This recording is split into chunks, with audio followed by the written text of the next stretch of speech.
citoyens, Ouais, hein. pendant quelques minutes, vous allez encore vous présenter pour Stéphanie, bien sûr, qui est dans le salon Betsa depuis EPG, qui m'a dit qu'elle attend parler de vous, mais c'est pas ce que vous faites. Voulez-vous la faire plaisir pour la dire qui vous êtes exactement? Merci pour la curiosité, hein, Ouais. excité de la jeune leader Stéphanie. Ok. Personnellement, je suis Oscar Stéphane Mapinski Mogno, tel que tu l'as dit. Je suis connu dans le monde des églises comme un apôtre dans la ville de Gaumont. C'est d'abord ma première casquette avec laquelle je marchais. Mais elle doit aussi savoir que je suis un entrepreneur au travers la fondation Mapinski Mogno qui porte mon nom. Et que donc tout ce qui est entrepreneuriat dans tous ces aspects, en tout cas je suis concentré dans la fondation en fait de contribuer tant soit peu à booster et à la promotion de la jeunesse dont Stéphanie fait partie, je pense. Oui, bien entendu. Merci beaucoup.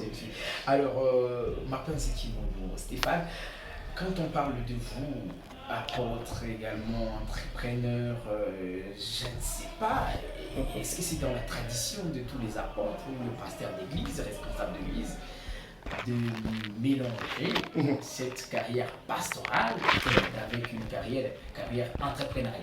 En fait, je dois avouer que le ministère n'a rien avec le travail. Ok. Il y a beaucoup de gens qui créent la confusion là-dessus et créent le flou, amenant jusqu'à vouloir dire que lorsqu'on devient pasteur, donc c'est un métier, c'est un emploi, mais ce n'est pas ça.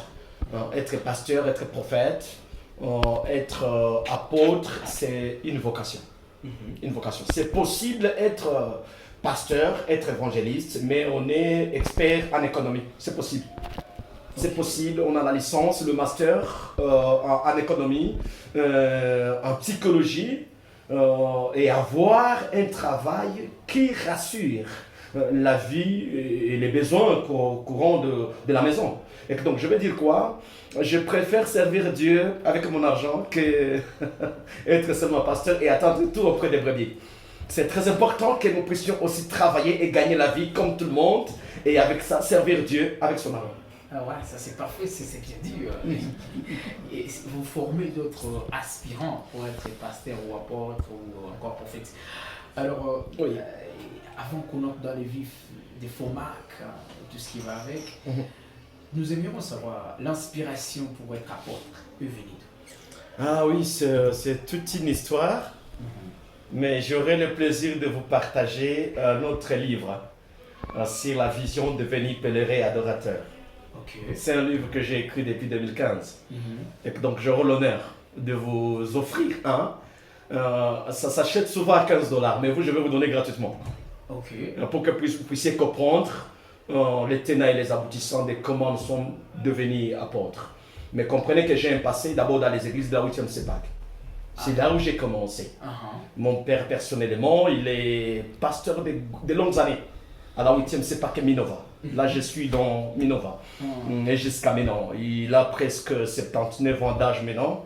Et il y a une année qu'il a réussi maintenant, qu'il a été pensionné. Okay. Mais nous sommes connus dans ce monde. Et donc, comprenez d'abord que j'ai le sang de Lévite à moi. Okay. Si réellement, Guerra Michou, qui est mon père, c'était le sacrificateur, c'est que nous sommes des Lévites. C'est des droits à servir Dieu. C'est dans le sang. C'est dans le sang. Parce que si je peux voir mes grands frères, tous ils sont des pasteurs. Oui, il y a celui qui s'appelle Sengi Michumo, il est à Bouzibulenga, il est pasteur. Il y a celui qui s'appelle Sengi Michumo, Sengi, je vais faire de l'entrepreneuriat dans tel secteur, dans tel secteur, dans tel secteur. J'aurai combien d'identités? Je dois au moins arriver à synchroniser tout ce que je suis dans l'entrepreneuriat, dans un ASBEL, dans une fondation JAR qui portait mon nom. Et c'est là que j'ai créé FOMAC, je vous ai dit depuis 2018. FOMAC est opérationnel. Et là, nous avons vraiment beaucoup de domaines d'intervention. Oui, c'est devenu une grande structure aujourd'hui. Une grande structure avec des hommes qu'il faut à la place qu'il faut. Je profite de l'occasion pour saluer les directeurs de FOMAC, ingénieur Napoléon Aman Kagaju, qui est venu de Cameroun il y a quelques semaines. Ouais. C'est le directeur. En tout cas, il y a des hommes, il y a des femmes, il y a des jeunes très engagés pour atteindre les objectifs de la FOMAC. Et que donc, c'est une ASBEL, c'est une fondation qui porte mon nom, mais les aspirations sont purement humanitaires, sont purement caritatives, sont purement sociales. Alors, la semaine dernière ou le week-end dernier, vous avez accordé une opportunité à une dizaine de jeunes des Goma pour avoir de l'emploi au sein de votre fondation. Oui. Comment cette opportunité s'est passée et est-ce que vous savez déjà des jeunes qui ont profité de cela parce que nous avons communiqué cela? C'était une réussite, je peux témoigner. Ok. C'était une réussite parce que la direction de FOMAC a lancé l'offre et les jeunes se sont mobilisés. Ils se sont mobilisés. Nous avions la première rencontre de prise de contact, mais aussi la manière dont il faut passer les tests écrits, les tests, l'interview. C'était à l'hôtel Bethany, en face de l'église de mon bishop Revera Jaomari. Okay. C'est là où nous étions, en tout cas, nous avons réuni 80 jeunes. 80 jeunes, et ils sont tous déterminés à œuvrer dans les programmes là de la Fondation Mapenzi Moyo, qui s'appelle Épargne et Précaution. C'est tout un programme qui a déjà commencé, mais il n'y a pas l'équité entre la demande et l'offre. Nous sentons que sur le terrain, vraiment, il y a de la demande qui nécessite à ce que l'équipe des agences MAP soit renforcée. Et soyez rassurés, c'est ce vendredi, le vendredi de cette semaine. Le vendredi et le samedi, ils seront déjà en pleine formation à l'hôtel Ngabo Paradise. C'est vers la Saint-Piessa. Okay. C'est là où ils seront dans la formation pour la capacitation de vous offrir. Ça s'achète souvent à $15, mais je vais vous donner gratuitement. Okay. Pour que vous puissiez comprendre les tenants et les aboutissants de comment nous sommes devenus apôtres. Mais comprenez que j'ai un passé d'abord dans les églises de la 8e CEPAC. C'est là où j'ai commencé. Mon père, personnellement, il est pasteur de longues années à la 8e CEPAC et Minova. Là, je suis dans Minova. Et jusqu'à maintenant. Il a presque 79 ans d'âge maintenant. Et il y a une année qu'il a réussi maintenant, qu'il a été pensionné. Okay. Mais nous sommes connus dans ce monde. Donc, comprenez d'abord que j'ai le sang de Lévite en moi. Okay. Si réellement, Ngira Michou, qui est mon père, c'était le sacrificateur, c'est que nous sommes des Lévites, c'est des droits à servir Dieu. C'est dans le sang. C'est dans le sang. Parce que si je peux voir mes grands frères, tous ils sont des pasteurs. Ah bon? Oui, il y a celui qui s'appelle Sengi Michoumo, il est à Bouziboulega, il est pasteur. Il y a celui qui s'appelle Sengi Michoumo et Moussengi Michoumo. Il est sur la 8e CEPAC ou Tumaini, on voit mosquée Katindo. Il y a la 8e CEPAC ou Tumaini. Non, pas Tumaini. Ou à Ménifou. Ouais, mais vers mosquée, il y a une... Oui, vous y arrivez, il y a un pasteur titulaire de l'église appelé Sengi Michoumo. C'est un grand frère à moi. Et vous comprenez bien que, avec ce que j'ai reçu de la part de Dieu, tout en étant parmi les pasteurs de la 8e CEPAC de Philadelphie, Kéchéro, c'est là où j'ai pris le courage avec mes deux mains d'écouter l'appel de Dieu pour l'orientation nouvelle qui n'arrive avec la CEPAC. Voilà. Alors, vous êtes également responsable des FOMAC. C'est quoi FOMAC? FOMAC, c'est une fondation qui porte mon nom. Et où je me dis, si je peux faire de l'entrepreneuriat dans tel secteur, dans tel secteur, j'aurai combien d'identités? Je dois au moins arriver à synchroniser tout ce que je suis dans l'entrepreneuriat, dans un ASBEL, dans une fondation JAR qui porte mon nom. Et c'est là que j'ai créé FOMAC. Je vous ai dit depuis 2018, FOMAC opérationnel. Et là, nous avons vraiment beaucoup de domaines d'intervention. Oui, c'est devenu une grande structure aujourd'hui.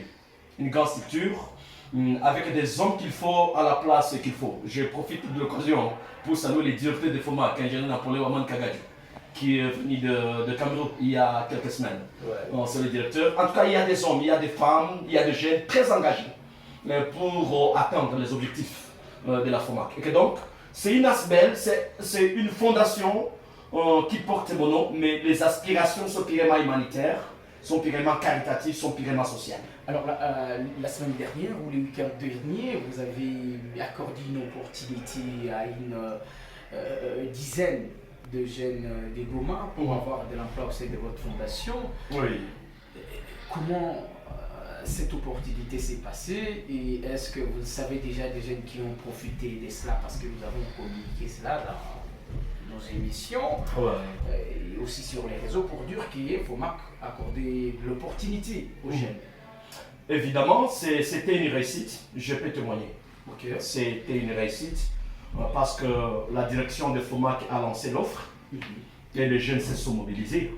Ils se sont mobilisés. Nous avions la première rencontre de prise de contact, mais aussi la manière dont il faut passer les tests écrits, les tests et l'interview. Bon, c'était à l'hôtel Bethany, en face de l'église de mon bishop Revera Jao-Marie. Okay. C'est là où nous étions, en tout cas, nous avons réuni 80 jeunes. 80 jeunes, et ils sont tous déterminés à œuvrer dans les programmes là de la Fondation Mapenzi Moyo, qui s'appelle Épargne Précaution. C'est tout un programme qui a déjà commencé, mais il n'y a pas l'équité entre la demande et l'offre. Nous sentons que sur le terrain, vraiment, il y a de la demande qui nécessite à ce que l'équipe des agences soit renforcée. Et soyez rassurés, c'est ce vendredi, le vendredi de cette semaine.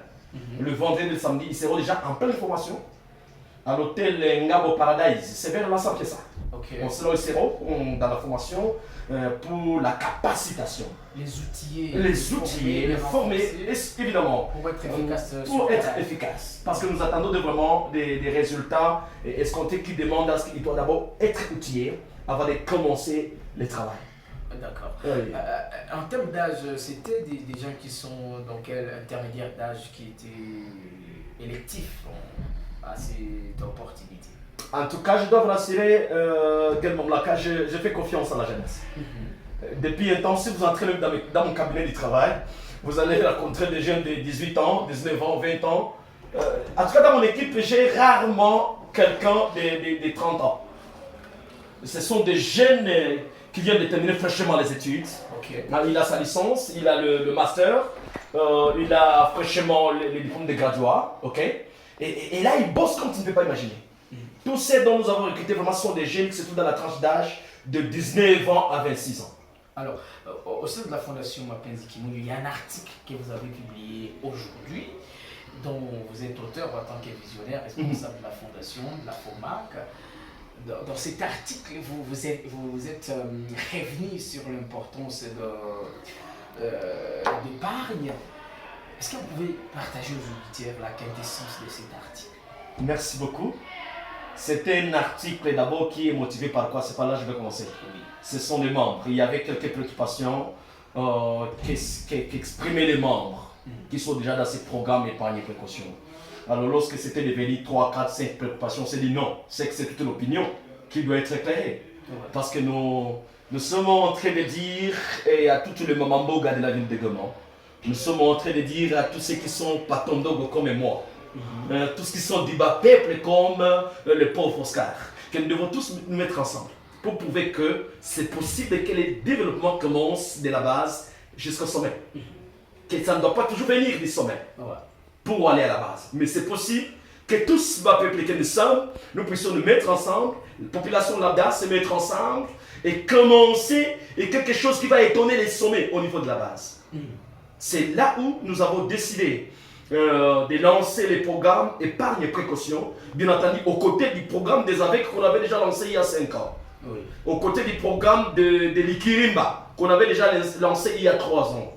Et aux côtés du programme microcrédit qui avait commencé il y a longtemps, c'est maintenant 7 ans, dans la fondation. Et aujourd'hui, nous avons lancé les programmes épargne et précaution qui réunit tout le monde dans la ville de Goma, peu importe la couche sociale. En tout cas, peu importe la couche sociale, c'est là où un jour dans une émission, je vous ai dit que c'est possible chez nous commencer à investir à partir de 1000 francs. Et à un moment, vous retrouvez, vous avez 2 millions de francs, vous avez mis, vous dites, mais ça a commencé comment? Non, c'est juste seulement la notion d'épargne et investissement. Et là, nous avons lancé le programme épargne comme précaution.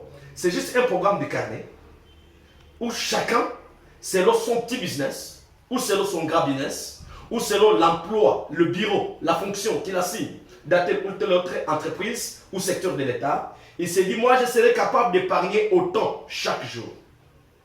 Il y a la catégorie de 2000 francs. Il y a la catégorie de 2000 francs. Il y a la catégorie de 5000. Chacun selon sa force. C'est ce que dit la Bible. Kila mtu alipatiwa talanta kwa kadiri ya uwezo yake. Là, je corrobore avec la Bible.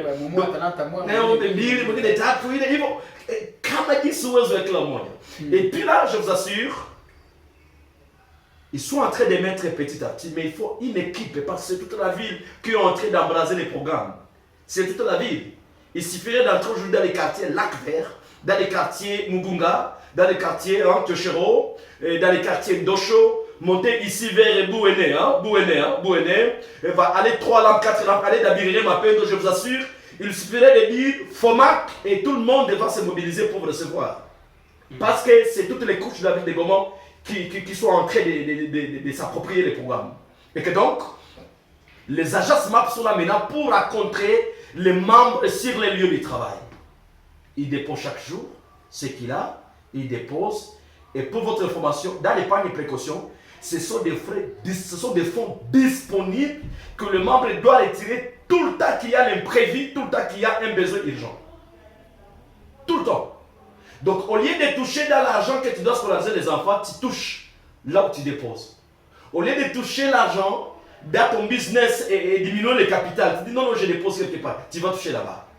Et quel est l'avantage? Avec l'épargne précaution, au lieu d'aller prendre un crédit chez un voisin puisqu'il y a urgence, c'est toujours au travers de ton carnet là que FOMAC te donne le crédit. Alors, est-ce que FOMAC a des garanties? Est-ce que FOMAC est reconnu par l'État? Parce qu'on sait aussi qu'il y a des gens qui, à un certain moment, débutent des activités comme ça, une année après, ils tombent à panne. Est-ce que FOMAC a garanti à une fondation solide?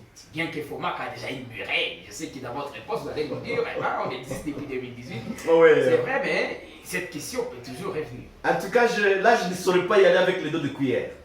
Je ne saurais pas y aller avec le dos de cuillère. FOMAC a tous les documents. Tous les documents, jusqu'à 9,90. Et nous étions en train de bousculer que nous puissions avoir l'arrêté ministériel. Avoir bien attendu. Sur le plan, prenons l'aspect culturel de FOMAC. Oui. Parce que dans les optiques de FOMAC, il y a aussi cette promotion de la culture, du sport, loisirs et tout ce qui va avec. Est-ce qu'il y a des initiatives déjà prévues pour l'an 2026 à thème de culture chez FOMAC? 2026. Oui, 2026. Nous sommes d'abord en train de clôturer l'exercice 2025. Ouais. En tout cas, c'est le 15 décembre que notre bureau d'études, stratégie et planification va s'asseoir pour mener l'exercice 2026 dans tous nos domaines d'intervention. Parce que nous avons 14 domaines d'intervention et il y a en tout cas 12 qui sont opérationnels. Le seul qui n'est pas encore lancé, c'est le cabinet de prise en charge psychosociale. Surtout qu'il y a beaucoup de gens non, il y a un problème, les stressés. Les stressés, ils sont nombreux, les traumatisés, ils sont nombreux. Et avec maintenant les professeurs docteur Eliel Mizi, le professeur docteur Setebani Kiranga, nous sommes déjà en train de penser comment ouvrir un cabinet de prise en charge psychosociale au sein de la FOMAC. Et toutes les batteries sont déjà en marche. Toutes les batteries vraiment sont déjà en marche. Et nous sommes aussi en train de vouloir maintenant lancer, l'époque qui n'a jamais été encore lancée, c'est la santé alimentaire. Santé alimentaire. C'est seulement les 2 programmes-là qui ne sont pas encore été lancés, exécutés. Oui, mais en tout cas avec santé alimentaire, PAM déjà nous sommes en connexion. Nous sommes déjà en connexion pour voir comment est-ce qu'ils peuvent prendre en charge certains enfants qui sont déjà identifiés par FOMAC à ces conseils de la malnutrition. Donc nous sommes déjà en train de travailler, évidemment. Et alimentaire également. Nous sommes en train de travailler. Et que donc le 15 décembre, vous aurez l'honneur d'avoir un peu l'idée sur la planification de ce qui concerne maintenant la culture au sein de la FOMAC pour l'exercice 2026 tel que vous l'avez demandé. Alors, on va prendre votre conclusion. En temps de conclusion, nous tenons déjà à vous remercier pour l'opportunité que vous avez accordée à une dizaine de jeunes qui étaient d'ailleurs au nombre de 80 qui ont participé aux assises, bien que les 80 ne seront pas retenus. Qu'est-ce qu'encore la ville de Goma et ceux qui nous entendent partout peuvent attendre des FOMAC? Je rassure d'abord que tous les 80 seront retenus. Ah bon? Parce que ça ne demande même pas les niveaux d'études, ça demande seulement savoir mobiliser, sensibiliser. Intéressant. Et que donc, je dois dire à la jeunesse que c'est possible de travailler juste parce que tu connais bien t'exprimer et savoir convaincre. Tous ils seront retenus. Ça d'abord je dois rassurer. Au fond, les atouts, c'est savoir s'exprimer et savoir persuader ou convaincre. Nous les appelons agents SMAP. Donc, agents sensibilisateurs, mobilisateurs et agents de perception. Parce qu'en plus de mobiliser, de sensibiliser, c'est lui qui doit récupérer les fonds du membre pour les ramener à leur bureau d'antenne et directement aller déposer là où ils déposent. Et que donc chez nous, juste s'exprimer. En tout cas, nous avons d'autres mecs qui ne savent pas lire et écrire. Parmi les 80 là. Il y a en tout cas, j'ai identifié 4 jeunes qui ne savent pas ni lire ni écrire. Mais qui ont de Mais quand vous sentez comment ils convainquent, non, ils sont tellement forts et ils seront maintenant. des langues qu'ils parlent. Ah ouais. Pas nécessairement en français. Non, même à Kiev, ça ne nous dérange pas. Parce que vous savez, nous avons toutes les ethnies de la ville de Goma. Le plus important, c'est de savoir communiquer. Communiquer. Et quand il faut communiquer, s'il s'agit de quelqu'un qui comprend facilement le machi et tu connais machi, pour moi, tu es expert plus que celui qui parle l'anglais et le français. Voilà. Et pour moi, ça c'est intéressant. Merci beaucoup. Nous allons considérer cela comme votre conclusion. Merci, oui. Merci à vous, messieurs. Stéphane Mapanzi, qui nous apporte également responsable des FOMAC, d'avoir répondu présent à notre invitation. C'est nous qui vous remercions, monsieur le journaliste. Merci également à Didier Eric qui était en train de nous réaliser mon nom Seguel Mamlaka Gredi Wangou et en train d'assurer l'animation principale de ces antennes. Vous allez votre portez-vous bien, Guel Mamlaka est avec vous. Voilà. J'ai pris des photos, même une photo avec les chefs. Ah, et oui, hein. Oui, mais... Attends, mon chapeau.